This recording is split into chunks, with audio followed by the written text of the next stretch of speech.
Hello guys, welcome to my YouTube channel Balkishan Easy Chemistry. Dear student, today we will start the very first chapter of chemistry, that is chemical reactions and equation. बेटा आप बिल्कुल भी चिंता ना करें। बच्चे कहते हैं केमिस्ट्री बहुत डिफ़िकल्ट होती है। हम आपको इस तरह से पढ़ाएंगे कि आपको बिल्कुल कोई भी प्रॉब्लम नहीं होगी और केवल बोर्ड पर्पज़ से बिल्कुल नोट्स पॉइंट टू पॉइंट आपको नोट्स बनवाए जाएंगे। ठीक है बेटा, तो सबसे पहले हम स्टार्ट करेंगे इसमें what is chemical reaction.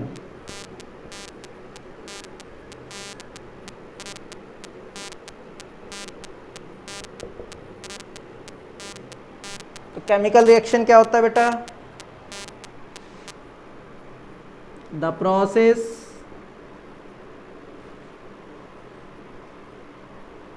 which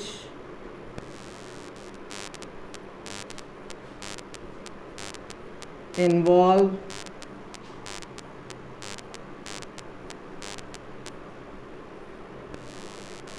chemical change is called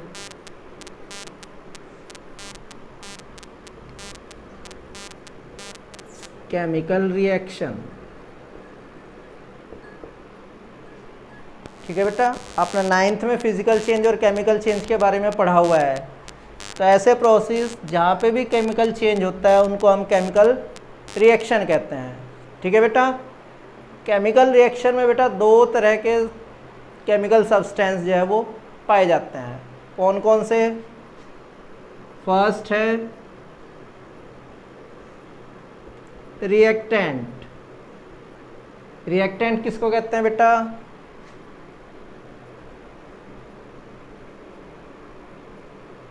The chemical substance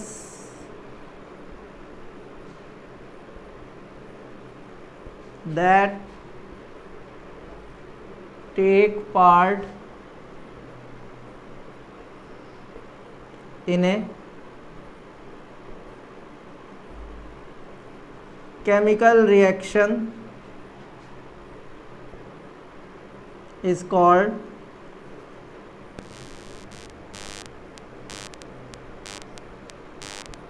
reactant. ठीक है बेटा, किसी केमिकल रिएक्शन में पार्टिसिपेट करने वाले सब्सटेंस को हम क्या कहते हैं? रिएक्टेंट कहते हैं। ठीक है, रिएक्टेंट मोर देन वन भी हो सकते हैं, एक भी हो सकता है, एक से ज़्यादा भी रिएक्टेंट हो सकते हैं। ठीक है बेटा, नेक्स्ट है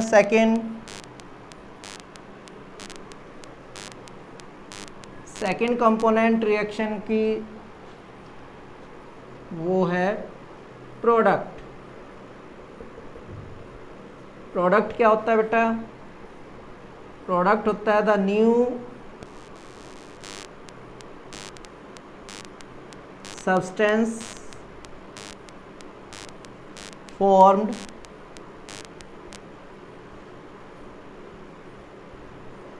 by the reaction of reactants is called product।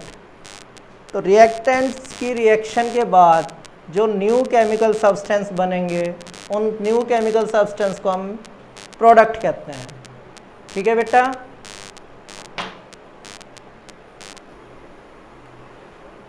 Reactant और प्रोडक्ट के बाद बेटा अब हम बात करेंगे कैरेक्टरिस्टिक ऑफ केमिकल रिएक्शन।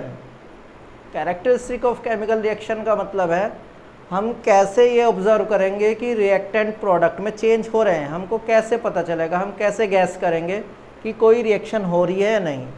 तो देयर आर सर्टेन क्लूज और we can say observation by which we can identify that a reaction is going on और नॉट। तो first of all first characteristic है चेंज इन स्टेट। सेकंड है बेटा change in colour. Third है बेटा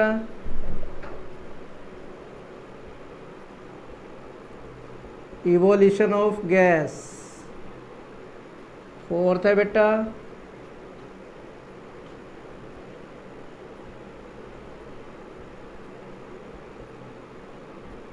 formation of precipitate, ठीक है बेटा। और फिफ्थ है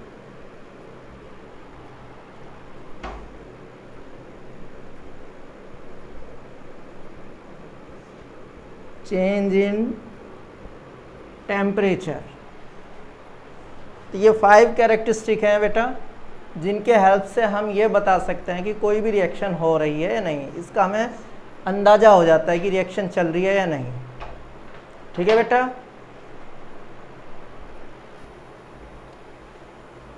तो सबसे पहले बेटा हम बात करेंगे फर्स्ट कैरेक्टरिस्टिक की, चेंज इन स्टेट। तो चेंज इन स्टेट में रिएक्टेंट प्रोडक्ट में जब चेंज होगा तो उसकी स्टेट चेंज हो जाती है बेटा, ठीक है। जैसे हम वैक्स कैंडल को यानी कि बर्न कर रहे हैं, कैंडल को जलाते हैं जब, तो कैंडल बर्न होता है तो पहले वो लिक्विड स्टेट में यानी कि मेल्ट होकर लिक्विड में चेंज हो जाता है, और उसके बाद जलने से वो वेपर में चेंज हो जाता है, ठीक है बेटा।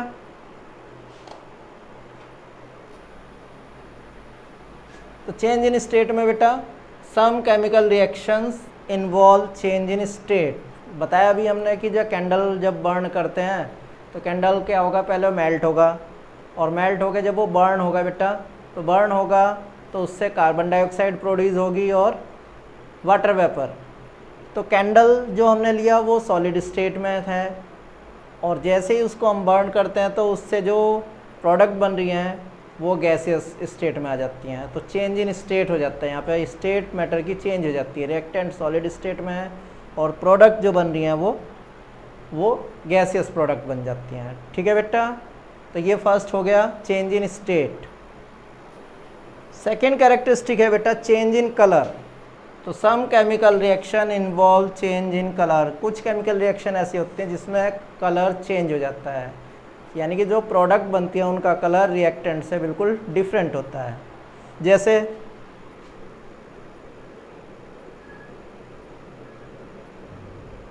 एक टेस्ट ट्यूब में हमने बेटा सॉल्यूशन ले लिया, किसका, लीड नाइट्रेट का बेटा, और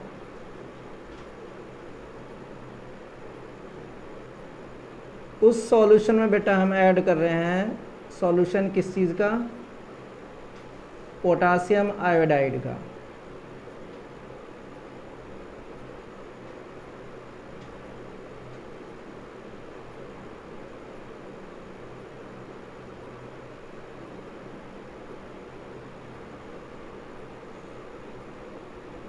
पोटासियम आयोडाइड सॉल्यूशन।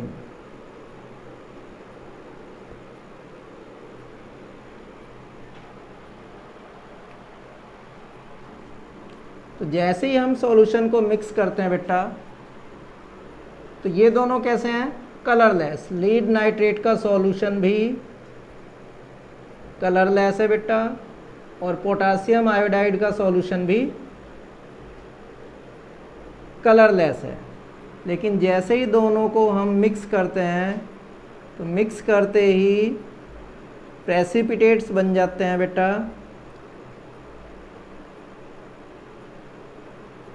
किसके, लीड आयोडाइड के। तो लीड आयोडाइड के प्रेसिपिटेट्स बनेंगे बेटा किस कलर के, येलो कलर के।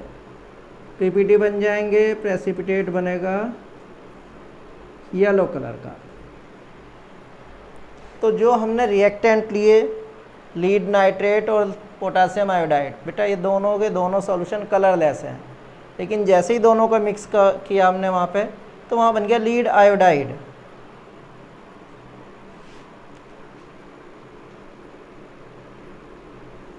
और लीड आयोडाइड का जो प्रेसिपिटेट बनते हैं वो उनका कलर होता है येलो। तो कलरलेस से येलो कलर आ गया, तो कलर चेंज हो गया। तो जैसे ही यहाँ पे येलो कलर आता है तो इससे हमें ये कंफर्म हो जाता है कि हाँ रिएक्टेंट जो है प्रोडक्ट में चेंज हो रहे हैं, रिएक्शन हो रही है। ठीक है बेटा। तो थर्ड कैरेक्टरिस्टिक है बेटा हमारी evolution of gas. Evolution of gas, तो some chemical reactions involve evolution of gas, यानी कि कुछ केमिकल रिएक्शन ऐसी होती हैं जिसमें जो प्रोडक्ट होती है उसमें गैसियस प्रोडक्ट भी शामिल होती हैं। ठीक है बेटा। तो उसमें जैसे ही गैसियस प्रोडक्ट बनेगी तो उसमें बबल्स का फॉर्मेशन होने लगेगा, बबल्स निकलने लगेंगी। तो बबल्स के निकलने से हमें ये अंदाज़ा हो जाता है कि हाँ यहाँ पे रिएक्शन स्टार्ट हो चुकी है, रिएक्टेंट प्रोडक्ट में चेंज होने लगेंगे। जैसे सपोज़ एक टेस्ट ट्यूब में हमने बेटा क्या ले लिया, डाइल्यूट सल्फ्यूरिक एसिड ले लिया बेटा हमने।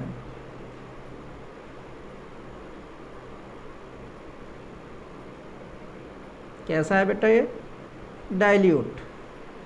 और इसके अंदर हमने क्या डाल दिया, इसके अंदर हमने डाल दिया जिंक पाउडर।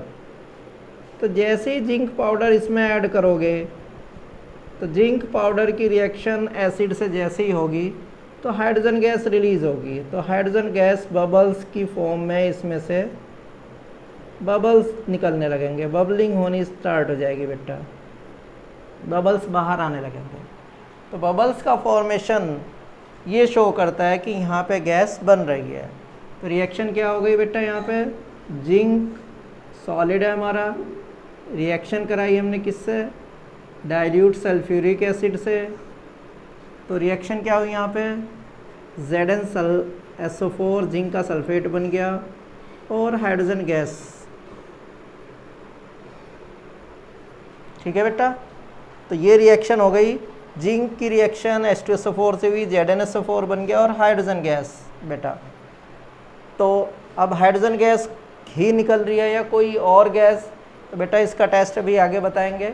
शॉर्ट में इतना बता देते हैं कि जैसे इस गैस के पास या तो बर्निंग कैंडल लेके जाओ या बर्निंग मैच स्टिक लेके जाओगे तो पॉप साउंड क्रिएट होगी। अगर पॉप साउंड क्रिएट होती है तो वो गैस कौन सी होगी बेटा, डेफिनेटली वो गैस हाइड्रोजन गैस होती है। ठीक है बेटा।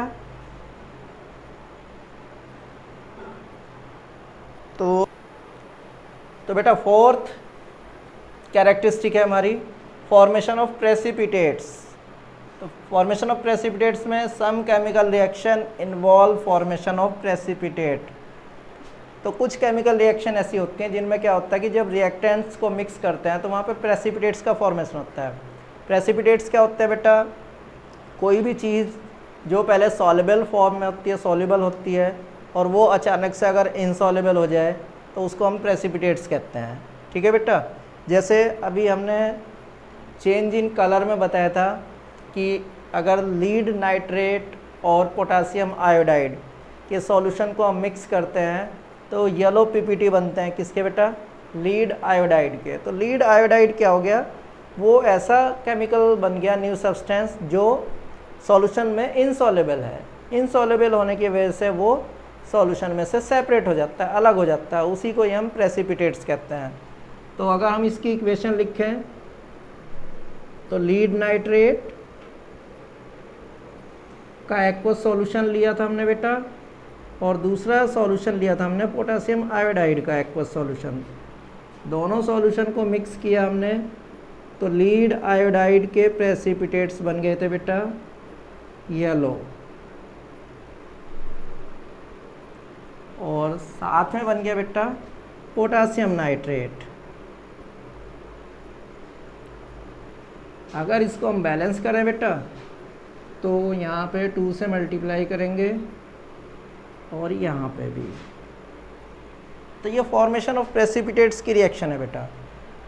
तो इसमें बताया कि इसमें क्या होगा कि जो प्रोडक्ट बनेगी उसमें one of them product is insoluble in solution, तो that will separated from solution in form of precipitate. ठीक है बेटा। तो ये हमारा फोर्थ हो गया, फॉर्मेशन ऑफ प्रेसिपिटेट। तो लास्ट कैरेक्टरिस्टिक है बेटा हमारी चेंज इन टेम्परेचर। तो चेंज इन टेम्परेचर में some chemical reaction involve change in temperature. तो कुछ केमिकल रिएक्शन ऐसी होती हैं जब रिएक्टेंट प्रोडक्ट में चेंज होते हैं तो वहाँ पे टेम्परेचर चेंज होता है, हीट एनर्जी या तो रिलीज़ होती है बेटा या हीट एनर्जी एब्जॉर्ब होती है। यानी कि दो तरह की रिएक्शन पॉसिबल है, एक्सोथर्मिक और एंडोथर्मिक।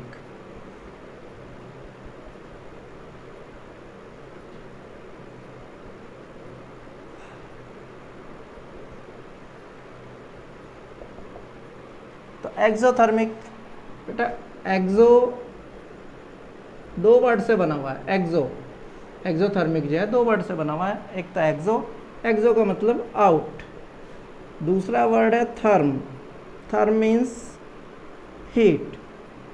तो ऐसी रिएक्शन जिसमें हीट जो होगी वो रिलीज़ होती है और हीट बाहर निकलेगी, उनको हम क्या कहेंगे, एक्सोथर्मिक रिएक्शन। ठीक है बेटा, जैसे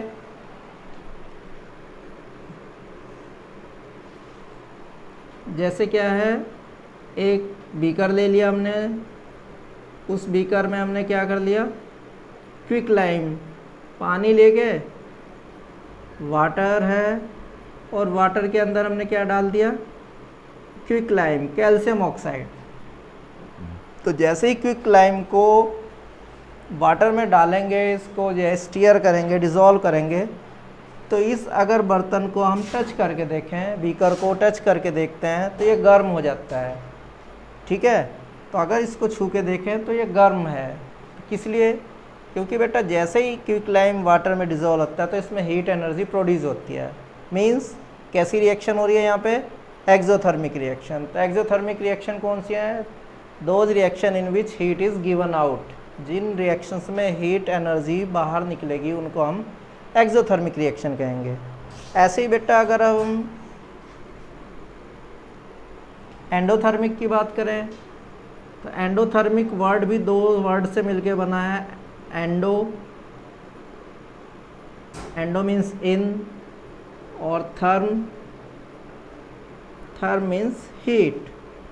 मीन्स ऐसी रिएक्शन जिसमें हीट एनर्जी एब्जॉर्ब होगी। ठीक है बेटा, हीट एनर्जी गेन करेंगे तब वो रिएक्शन आगे बढ़ेगी, रिएक्टेंट प्रोडक्ट में तब चेंज होगा जब वो हीट एनर्जी को एब्जॉर्ब कर लेगा। तो ऐसी रिएक्शंस को हम क्या कहेंगे, एंडोथर्मिक रिएक्शन। एंडोथर्मिक रिएक्शन का एग्जांपल बेटा, जितने भी सॉल्ट होते हैं, सॉल्ट को अगर वाटर में डिज़ोल्व करें तो एंडोथर्मिक रिएक्शन होती है।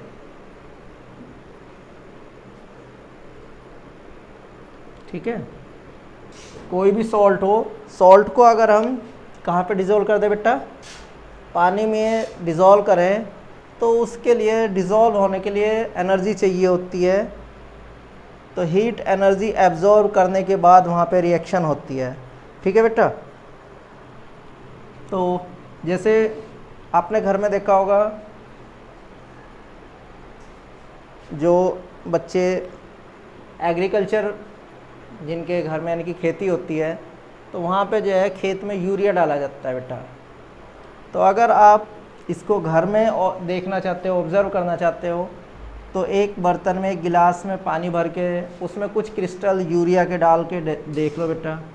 यूरिया के क्रिस्टल डालने के बाद जैसे ही उसको करोगे, डिस्टियर करोगे, उसको घोलोगे, तो वो जो सॉल्यूशन बनेगा वो पहले से ठंडा हो जाता है। क्यों, क्योंकि यूरिया को वाटर में डिज़ोल्व होने के लिए एनर्जी चाहिए। वो एनर्जी वो कहाँ से एब्जॉर्ब करेगा, वाटर से।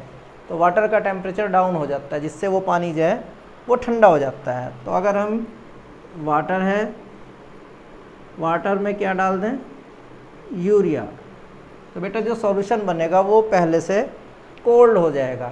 मींस एनर्जी यहाँ पे एब्जॉर्ब हो रही है। ठीक है, तो ये एंडोथर्मिक रिएक्शन। तो ये हमारा 5 कैरेक्टरिस्टिक हो गए केमिकल रिएक्शन के, जिनके बेसिस पे हम ये आइडेंटिफाई कर सकते हैं कि कोई भी रिएक्शन प्रोसीड हो रही है या नहीं, रिएक्शन जो है, रिएक्शन में रिएक्टेंट प्रोडक्ट में चेंज हो रहे हैं या नहीं। ठीक है बेटा, नेक्स्ट लेक्चर में हम इससे आगे के टॉपिक डिस्कस करेंगे। वीडियो लास्ट तक देखिए बेटा और चैनल को सब्सक्राइब कीजिए। Thank you.